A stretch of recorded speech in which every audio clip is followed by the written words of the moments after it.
स्वामी यतीश्वरानंद जी का संक्षिप्त जीवन वृत्तांत।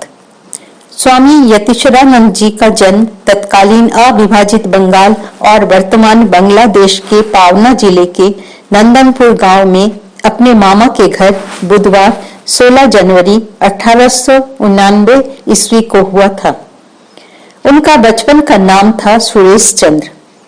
उनकी जन्मदात्री माँ विदुमुखी देवी परम भक्तिमती और ईश्वर परायण महिला थी। उनके पिता श्री ईशान चंद्र भट्टाचार्य सरल मनोवृत्ति वाले एक सदाचारी ब्राह्मण थे। वे शासकीय पाठशाला में अध्यापक थे। बचपन से ही सुरेश चंद्र की धार्मिक कथाओं में विशेष रुचि थी। उनकी प्राथमिक शिक्षा जलपाईगुड़ी और बोगरा में हुई। एंट्रेंस की परीक्षा उन्होंने रंगपुर के विद्यालय से उत्तीर्ण की।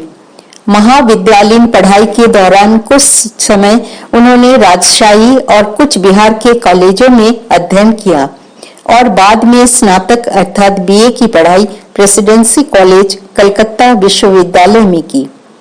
उन्होंने अच्छी श्रेणी में बीए की परीक्षा उत्तीर्ण की तथा संस्कृत विषय में सर्वाधिक अंक प्राप्त करने के कारण उन्हें स्वर्ण पदक प्राप्त हुआ। उन्होंने रसायन शास्त्र में स्नातकोत्तर पढ़ाई अवश्य आरंभ की, किंतु पढ़ाई में मन न लगने के कारण वे अनुत्तीर्ण रहे। इसी समय वे बेलूर मठ में भगवान श्री रामकृष्ण के अंतरंग शिष्यों के घनिष्ठ संपर्क में आए, जिसके फलस्वरूप उनमें वैराग्य और संसार त्याग की भावना का उदय हुआ। जैसा कि स्वाभाविक होता है, माता पिता उन्हें गृहस्थ जीवन में लाना चाहते थे। सन 1911 ईस्वी के अंत में किसी समय उन्होंने अपनी माता के निकट ईश्वर लाभ के लिए रामकृष्ण संघ में प्रवेश करने के अपने दृढ़ निश्चय को स्पष्ट कर दिया और कहा कि यदि वे जीवन के लक्ष्य को प्राप्त करने में असफल रहेंगे तो घर वापस लौटकर उनकी आज्ञा का पालन अवश्य करेंगे।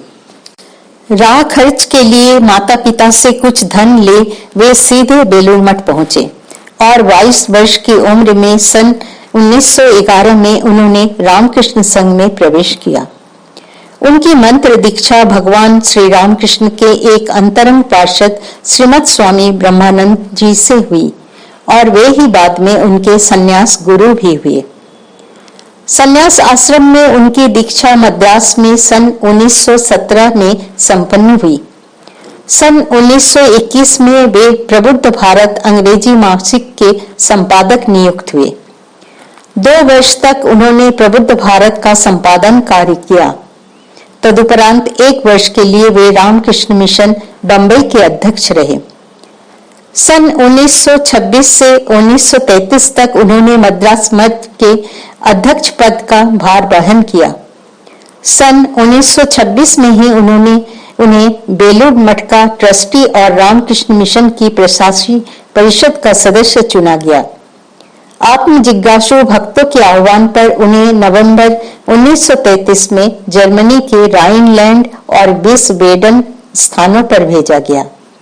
सन 1935 के शीतकाल से लेकर 1938 तक उन्होंने इस क्षेत्र में कई आध्यात्मिक गतिविधियों का विस्तार एवं संचालन किया। स्विट्जरलैंड के सेंट मॉरिस में उन्होंने अध्ययन केंद्र स्थापित किया। जेनेवा आदि स्थानों में भी उन्होंने अपनी गतिविधियों का विस्तार किया। ऐसे ही आध्यात्मिक गतिविधियों के आधार पर उन्होंने हेग, पेरिस और लंदन में भी कार्य किए। द्वितीय महायुद्ध के प्रारंभ में वे सन 1940 में जर्मनी छोड़कर संयुक्त राष्ट्र अमेरिका चले गए। वहां दिसंबर 1942 में उन्होंने फिलाडेल्फिया में वेदांत केंद्र की स्थापना की। वे 1949 तक उस केंद्र के प्रमुख रहे। अमेरिका से यूरोप भ्रमण करते हुए सन 1950 में वे भारत वापस लौटे। सन 1951 में वे बेंगलोर स्थित मठ के अध्यक्ष बने। उनकी विशेष आध्यात्मिक उपलब्धियों को ध्यान में रखते हुए बेलूर मठ के ट्रस्टी गणों ने उन्हें भक्तों और जिज्ञासुओं को मंत्र दीक्षा देने का अधिकार प्रदान किया। सन 1962 में उन्हें रामकृष्ण मठ एवं मिशन के उपाध्यक्ष पद पर निर्वाचित किया गया। स्वामी जी का पाश्चात्य एवं भारतीय दोनों ही दर्शनों का गहन अध्ययन था। वे एक प्रभावशाली वक्ता एवं कुशल लेखक भी थे। उनकी कुछ पुस्तकें जैसे एडवेंचर्स इन रिलीजियस लाइफ, यूनिवर्सल प्रेयर्स आदि काफी प्रसिद्ध हैं। उनके आकर्षक और प्रभावशाली व्यक्तित्व, उनकी परदुख कातरता, उदार विचय, मधुर व्यवहार और आध्यात्मिक उपलब्धियों के कारण बड़ी संख्या में लोग उनके प्रशंसक और भक्त बन गए थे। अत्यधिक व्यस्तता और सतत कार्य करते रहने के कारण सन 1965 के मध्य से ही वे अस्वस्थ रहने लगे। दिसंबर 1965 में उन्हें चिकित्सा एवं हवा बदलने के लिए बेंगलोर से बेलूर मठ लाया गया। दुर्भाग्यवश उनका स्वास्थ्य गिरता ही गया। मधुमेह के साथ अन्य बीमारियों के एकाएक उभर जाने के कारण 24 जनवरी 1966 को उन्हें कलकत्ता स्थित रामकृष्ण मिशन सेवा प्रतिष्ठान में भर्ती करना पड़ा। अच्छी से अच्छी चिकित्सा के बावजूद डायबिटिक कॉम्प्लिकेशंस के कारण उनकी हालत बिगड़ती ही गई।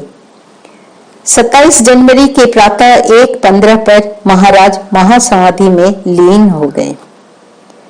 जीवन के अंतिम दिनों में उनको अनुभव होने लगा था कि अवसान समीप है।